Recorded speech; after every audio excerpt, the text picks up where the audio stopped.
Esmaga!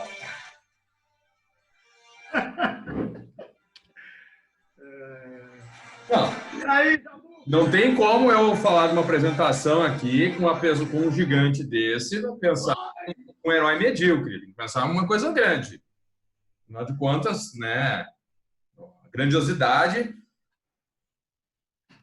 Erizão, voltando, certo? Galera tá retornando aí. juntos. Opa, já falamos bastante coisa aí, tratamos sobre a Lua, falamos sobre eclipses, falamos da evolução, né? Desde lá de épocas muito antes de Cristo, tá? Provas científicas, relações que alguns estão querendo simplesmente ignorar, certo? Mais provas do que já se foi observado até hoje, desde a rotação, translação, não só da Terra, mas dos outros astros. Falamos sobre inclinação, enfim, tratamos diversos assuntos. E não só a questão de rotação e movimento, também falamos da importância, principalmente da Lua na nossa vida, nosso comportamento, né? Falamos aí daquela ação olha, você falou o negócio do cabelo, rapaz, o cabelo, eu vou cortar o cabelo na Lua nova. Dizem que é cabelo, rapaz. Ou é lua crescente? Vixe. Não, lua cheia é para aumentar o volume. Tô precisando. O volume tá dando umas falhas aqui. Eu acho que eu vou começar a programar meus cortes de cabelo. Eu acho que eu cortei o cabelo na lua minguante e começou a minguar meu cabelo, rapaz. Muito certo. Nessa pandemia, a atração tem sido na minha barriga, velho. Ah, rapaz, o começo foi difícil, hein? Agora eu tô Caramba! equilibrada. Agora eu tô passando fome, tá? Mas, Jabur, que legal, né, cara? Uma live dessa falando de um assunto tão bacana, né, velho? Cara, eu recebi. Além da importância para o vestibular. Eu recebi perguntas ultimamente, cara, em stories que eu andei postando no Insta que eu não esperava, entendeu? Nas últimas semanas, eu tô postando várias coisas sobre a Lua. Foi bacana isso. E eu achei interessante que nem eu recebi uma pergunta de um parceiro meu de treino, tá? Nem é da área, nem tá prestando vestibular mais, tá fazendo educação física, que ele veio falar para mim sobre a parte de agronomia. Como que a planta cresce, como é que funciona a questão da plantação, cara. E aí eu postei, né? Eu acho que eu postei foi domingão, cara, domingão para segunda. Postei, eu coloquei lá a questão da seiva elaborada, qual a tendência em cada lua, porque quando o pessoal vai plantar, eles tomam esse cuidado. Se a tendência, a seiva bruta está na parte mais alta, aí você tem que plantar pomares, aquela coisa toda. Se tiver com tendência para raiz, mais tubérculos, coisas do tipo. Cara, é muito interessante. E muito legal. é demais nisso. E alguns nem faziam ideia. Tá? Tenho certeza que muitas das pessoas que eu postei, tá? Isso daí não faziam ideia de que existia uma influência tão grande. E tenho certeza que quando o cara for fazer o próximo jardim dele, ele vai, pode até não acreditar, mas ele vai dar uma espiadinha na lua para ter certeza que o negócio vai sair bonito. É uma coisa fantástica. Gera medo, sim. Como nós falamos, a questão da lua poder ir embora. Isso é uma questão delicada, sim. Mas a gente tem que deixar acontecer. Não cabe a nós resolver, nem decidir. Cabe a nós tentar mudar, certo? Os cientistas hoje estão tentando. Agora, o que vai acontecer, não cabe a nós. A gente está observando. Vamos ver, né? Tudo é uma grande incógnita, como sempre foi. E nem por isso deixamos de viver, certo? Os anos se passaram e nós vamos voltar agora falando exatamente disso, né? De uma mudança muito grande, né, Elisão? Nós estamos até agora tratando de coisas interessantes. Falamos da rotação, falamos do movimento, falamos do eclipse, falamos de conhecimentos e mais conhecimentos, medição da sombra, não, através da sombra, medição do raio da Terra, o comprimento da circunferência Terra. E o mais louco de tudo isso ainda se pensava que o sistema era um sistema, nesse caso, geocêntrico. Então, agora nós vamos começar a pensar nesse sistema de uma maneira diferente, que é o sistema exatamente heliocêntrico. Então, para pegar aqui certinho, tá? Deixa eu passar aqui para a gente poder observar. Tá, Elisão, tá dando para ver aí, né? De boa, tranquilo? Boa. Vou pedir para você, Elisão, você vai falar um pouquinho aí, Boa. voltar nessa relação aí, um pouquinho dessa visão de humanas, sobre os argumentos de Ptolomeu ainda, né? A questão aí do geocentrismo, né? Uhum. Você quer encher a tela aí? Dá um... E pronto, foi. Aí, a Ptolomeu é genial, né? Ele foi o primeiro cara que fez um grande tratado, o Almagesto, um grande tratado na astronomia. E aí, modelo do sistema solar, mas é aquilo, né? Que a Terra era o centro e os demais ali planetas, os demais astros em torno da Terra, a Terra no centro. Era o que ele podia, né, nessa época, afirmar. Embora tenha sido muito contestado, mas você não pode tirar o valor da obra de Ptolomeu, não é? Os recursos que ele tinha levaram ele a formular essa teoria. Agora, o que é interessante é, no caso, uma religião se utilizar disso, né? E por 15 séculos, o cristianismo, a Igreja Católica, melhor dizendo, ela vai exigir que os seus fiéis acreditassem nessa ideia quando ela já era praticamente ultrapassada. Não é mesmo? Não, eu acredito muito, né, Elisão? Astrônomos, Eu Galileu acredito muito na Galilei. questão do centro-homem, né? O homem Isso. no centro, acho que tinha muito a ver com a Era das Trevas, sabe? Aquela questão de se pensar que de não tirar a crença, né, do céu e do inferno, o medo do ser humano não pensar nele como centro e aí a barbaridade voltar. Acho que tinha um grande, acho que veio exagero, também outras questões, mas não. Mas por conta disso, gênios da humanidade, alguns morreram como bruxos, queimados. O caso de Giordano Bruno, queimado como bruxo. Galileu Galilei, talvez um dos 3 maiores cérebros da história, Sim. Morreu lá numa masmorra porque, né, questionava, já sabia que tudo isso era um absurdo científico, por assim dizer. Mas aí apareceu um monge polonês, Jabur, um tal de Nicolau Copérnico, cara. E Copérnico, sabiamente, só foi mostrar o seu livro, inclusive dedicando ao Papa, a revolução das órbitas estelares, em latim, no seu leito de morte. Não adiantou nada, o Papa excomungou Copérnico. Até hoje, Copérnico deve estar no fogo do inferno. Não é, Jabur? Mas ele não se arrepende, não, hein? Eu acho que defender até o fim o que ele acreditava.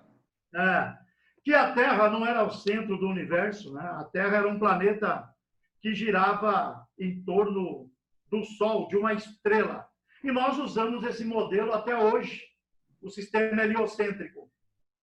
E aí, um pouquinho para frente, um dinamarquês genial, a vida inteira, por quase 30 anos, estudou essa afirmação de Copérnico, o Tycho Brahe, grande herói dinamarquês, estudou e querendo provar que as órbitas eram elípticas. E é engraçado, Jabur, eu vou contar uma historinha rápida, que antes dele provar tudo isso, cometeu alguns erros, como todo homem de sua época, os recursos que ele tinha, foi genial, mas foi contestado, né? E próximo de dar um acabamento à sua obra inacreditável, ele foi convidado para um banquete. E naquela época, né, você não poderia sair da mesa enquanto os reis não saíssem. Brahe, infelizmente, chegou já atrasado e com uma vontade imensa de fazer um xixizinho. E aguentou ali estoicamente o final do banquete. Aqueles banquetes iam pela madrugada dentro, cara. Infelizmente, Tico morreu de infecção urinária 3 dias depois desse banquete. Olha a ironia. Mas ainda bem que apareceu Kepler, cara. Johann Kepler, para provar que as órbitas eram elípticas e as leis da mecânica celeste. A astronomia vai entrar de fato aí na modernidade. Mas aí você é um cara, né, meu, que poderia falar um pouquinho dessas leis de Kepler, que fez com que o heliocentrismo evoluísse, não é? Não, com certeza. Existem relatos aí, você falou da historinha, né? Tem várias histórias e tem alguns relatos interessantes. Voltando ainda realmente ao que você falou, Galileu foi uma mente brilhante. Para quem não sabe, Galileu ele fez muita descoberta, muito experimento em cima da cinemática. Então, a questão de movimento uniformemente variado, tem muitas realizações aí atribuídas a Galileu. Tá? Então, ele fez muita coisa para a física, ele mudou muito esse olhar. E Galileu é uma coisa interessante, viu, Ari? Ele só ficou vivo, cara. Não sei se você sabe dessa história dele, porque Galileu, na verdade, ele era um ministro da igreja, tá? Ele era ministro da igreja. Ele era conhecimento, né? E a filha dele foi dada para que a igreja criasse ela quando ela tinha 5 anos de idade. Ela era freira. Tá? No sinal, era a única pessoa que podia visitar ele. Isso é interessante. Outro ponto interessante para a física e para a astronomia, nós temos as primeiras observações com luneta, realmente, uma luneta conhecida como luneta de Galileu. Tá? Galileu descobriu muita coisa ali em cima dessas observações, coisas que alguns não fazem ideia. Ele foi o primeiro cara a observar a superfície da Lua e conseguir ganhar ela com uma estrutura próxima do que ela é hoje. Ele foi o primeiro cara que conseguiu ver que Vênus tinha órbita própria, ele viu as fases que ela era iluminada. Ele viu as primeiras 4 luas de Júpiter, tá? Tudo bem que daquela maneira, né? Hoje nós temos nomes para ela, né? Io, Ganímedes, não lembro o nome de todas elas, mas no começo elas chamavam de Júpiter 1, Júpiter 2, Júpiter 3, Júpiter 4. E aí não aceitou, depois chamou de Lua de Galileu 1, 2, 3 e 4, chamaram. E hoje tem os nomes próprios. Hoje Júpiter tem 79 luas, né? Descobertas. Então não foi uma descoberta na época. Uma luneta, fiz a partir de luneta. Ele foi o primeiro cara a enxergar as manchas do Sol. Não estamos falando de qualquer um, cara. O cara era realmente muito fera. E ao lado de Newton. Não, ele tinha relatado isso tudo num livro que ficou guardado por mais de 100 anos. E se descobrissem esse livro, daquela época que ele ficou preso, eles tinham queimado o livro. Ele conseguiu guardar esse livro, esconder, não sei como, porque ele tinha guardas 24 horas olhando para ele. Só levavam comida e a única pessoa que visitava era a filha e não podia entrar. Ela tinha que falar com ele de uma portinhola. Um absurdo. Mas era a época, né, Jabor? Mas era o preço para ele ficar vivo, o medo deles provar o que eles não queriam que ele provasse. E também tem uma história legal. Você falou, né, de Johannes, né? Eu não sei se você já leu essa carta. Tycho, foi descoberta uma carta dele, muito tempo depois, que ele largou dizendo do medo que ele tinha de Johannes. Quando ele recebeu Johannes, ele falou que ele tinha uma mente brilhante. Eram contemporâneos, né? Eram revolucionárias. Sim. Ele temia que Johannes não ajudasse nos seus estudos, e sim... exatamente. Sim, foi o que ele fez. É louco isso, né? Depois que Tycho veio a falecer, né? Aí Johannes, que era um fera na matemática, ele provou matematicamente tudo que ele tinha falado, tá? E aí, a partir dessas provas aí, é que ele fez as 3 leis de Kepler, né? E aí nós temos aí, para nós aqui na física, tá? Deixa bem claro, a parte de afélio e periélio. Até para quem gosta da língua portuguesa, gente, ó, já é um ponto para você estudar a derivação, hein? Ó, hélio, perto do Sol, Sol, hélio. Af, não hélio, negação de hélio. Então, estou longe do Sol. Afélio. Tá? Periélio. Periélio vem de proximidade, perímetro. Tá? Igual você usa ali quando você fala de periferia. Para quem não sabe, em português, feria é centro. Então, periferia em torno do centro. Então, perihélio em torno do hélio, perto do Sol. Tá? Então, perto do Sol, longe do Sol. Mas, ao contrário do que alguns pensam, eu acho que você ali vai poder falar melhor para a gente. É por causa disso, dessa proximidade da Terra, aproximação, afastamento, que nós temos épocas mais quentes e mais frias? Absolutamente não. É interessante isso, né? É impressionante, isso cai em Enem e em vestibular. E muitos alunos embarcam nessa. Está mais próximo do Sol é verão, não é periélio. Está mais distante, atinge o afélio, é inverno. Absolutamente nada a ver. Quando nós trabalhamos um pouco mais o heliocentrismo, esse movimento, a obliquidade da eclíptica no movimento de translação, nós percebemos o que determina as estações do ano é a translação da Terra em torno do Sol, associada ao movimento, à sua inclinação. Ela recebe em sua superfície, não é? A luz desigual por conta dessa inclinação. Então, periélio e afélio não tem absolutamente nada a ver com estações do ano. O que tem é o solstício e os equinócios. Veja bem, quando a radiação solar ela é perpendicular no Equador, ocorrem os equinócios, de equidade, dias e noites com a mesma duração. 2 vezes por ano, início da primavera e outono. Estações invertidas no hemisfério norte e sul da Terra.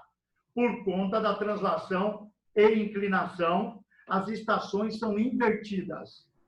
E quando a radiação solar está perpendicular nos trópicos, aí nós temos os solstícios, quando o dia é muito mais longo do que a noite no verão, em um dos hemisférios, ou a noite é muito mais longa que o dia em um dos hemisférios. Seria o inverno.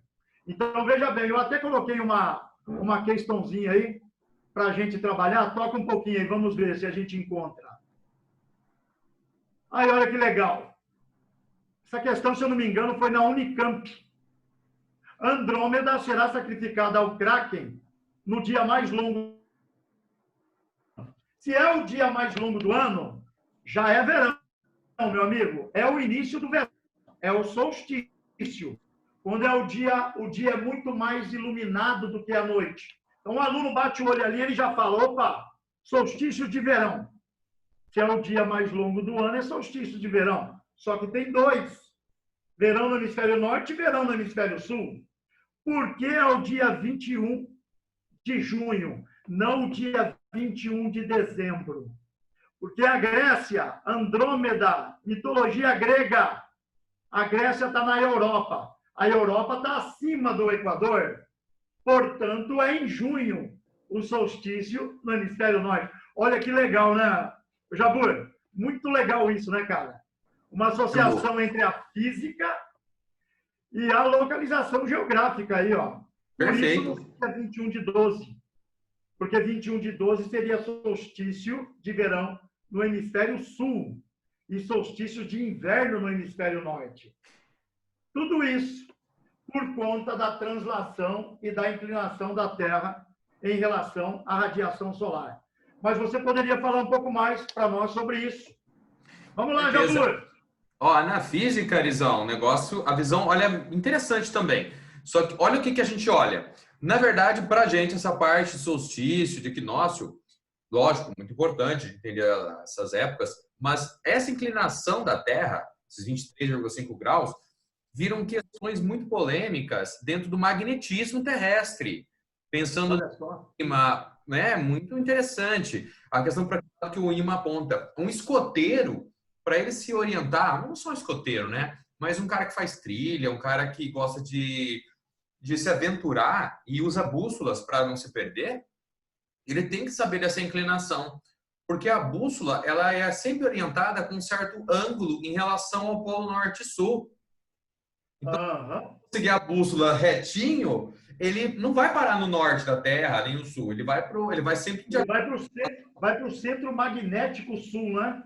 Exatamente. Ele fica ao norte geográfico. Mas aí também depende da posição da Terra. O cara que se orienta, ele tem que saber onde ele está. Porque senão ele se perde totalmente. Porque tem lugares da Terra que o ângulo é 0. Então ele é perfeito. Mas tem lugares que tem até 23,5 graus de inclinação. E quem se orienta usando esse tipo de método tem que saber. Engraçado, hoje é bússola, mas antigamente a gente usava, até eu acho que nesse ponto era mais interessante. Antigamente a orientação de bússola era feita durante o dia pelo leste-oeste, observação do sol e de sombra. À noite era pelas Três Marias e pelo Cruzeiro do Sul. Tem posicionamentos. Ah, lógico, em dias de chuva isso poderia atrapalhar um pouco, né? Atrás da bússola. Mas é uma questão interessante.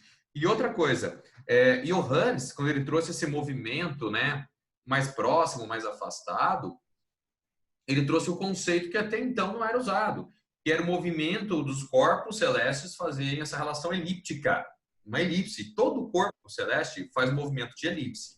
Mas na física, para a gente, é mais importante a questão da velocidade. Essa questão de você estar no afélio e no periélio. Entender que o periélio é a parte onde tem velocidade máxima e que o afélio é onde a velocidade é mínima. Então, nesse ponto aí, nós temos uma diferenciação. Onde veio? Primeira lei. Lei das órbitas. Todo corpo executa o movimento elíptico e o Sol ocupa um dos focos da elipse.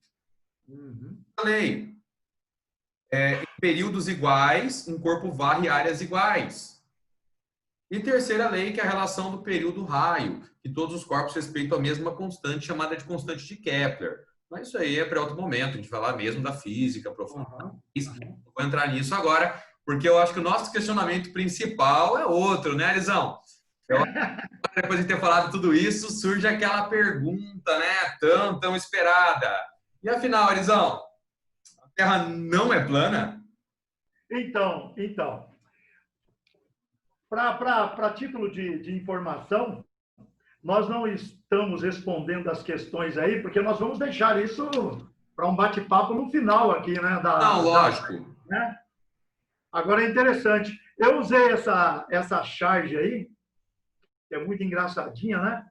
Porque estamos falando aí de um herói mundial independente do antagonismo político, ideológico, filosófico. O Gagarin, que era um soviético na época, um russo soviético na Guerra Fria, foi o primeiro homem a ver a Terra diretamente do espaço. E deixou aquela frase célebre na história, né? Eu vejo a Terra, ela é azul. Porque para ele era tão banal falar que a Terra era curva. Pelo amor, né? Ele falou, não, ela é azul. E aí os caras fizeram uma brincadeira aí na charge, uma ironia. Que se a Terra fosse plana, o Gagarin estaria vendo lá um pão de forma mofado. Uma brincadeira, né? Evidentemente. Sim. Ali o Nani, humor.com. O Gagarin, que nós vamos falar numa outra live sobre a corrida aeroespacial, falar do Neil Armstrong, primeiro homem a pisar na Lua, e uma outra grande teoria da conspiração. Pois é, mas fica para um outro momento, né, Jabur? Não, com certeza. Eu gosto de falar muito do Yuri, uma coisa legal dele, né, cara? Ele foi o primeiro cara a ir para o espaço. Primeiro cara de fora. E ele não viveu para ver o primeiro homem pisar na Lua. Pois é. Ele morreu num acidente de caça 1 ano antes. Ele teve que fazer um teste num caça, sofreu um acidente e morreu. E olha que coisa louca, né? O primeiro cara a sair do planeta poderia ter sido o primeiro a pisar na Lua. Nunca se sabe, né? O que poderia ter acontecido. Mas ele morreu 1 ano antes. Então, infelizmente... Sobre Gagarin, tem um filme muito bacana, cara, na Netflix. Ó, fazendo propaganda aqui, hein? Não estamos ganhando nada. Ah, Netflix já não é nem propaganda, já é presente na vida de todos. É, muito bacana, cara, a história de vida dele. E ele foi ironizado na época, porque uma vez perguntaram numa entrevista para ele, falaram assim para ele, e aí, você esteve no céu, você encontrou Deus? Ele falou, olha, eu até procurei, mas eu não vi. Depois ele teve esse acidente aí, teve quem foi lá e deu uma cutucada. Bom, agora ele está conhecendo Deus. Maldade, né, cara? Isso é maldade que o cara não podia mais se defender, hein? Exatamente. Muito sacanagem isso. Ai, cara. Não, mas é isso mesmo, tá? Então, ó, nosso tempo aí tá acabando, Ari. Vou fazer o seguinte, nós já vamos voltar um minutinho e vamos abrir aí o bate-papo a galera, certo? Sobre isso daí. Então, a pergunta tá aí.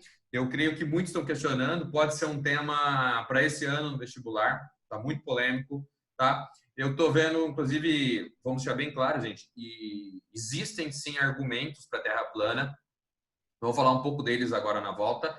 E não sei se você chegou a ver, que estão brincando agora, Arizão, que a Terra não é nem plana nem curva. Ela tem um formato de rosquinha. Tá? Então ela é um... Não, soltaram essa agora também. Né? É uma coisa nova, certo? Como costumava falar, cada mergulho uma nova realidade, né? Você volta, muda tudo. Então, vamos voltar. Daqui um minutinho, tá acabando. E aí vamos abrir, vamos discutir isso daí, vamos colocar os argumentos que nós temos aí sobre a Terra ser ou não plana. Vamos lá então, Ari? Um minutinho. Beleza, Jabu, até mais.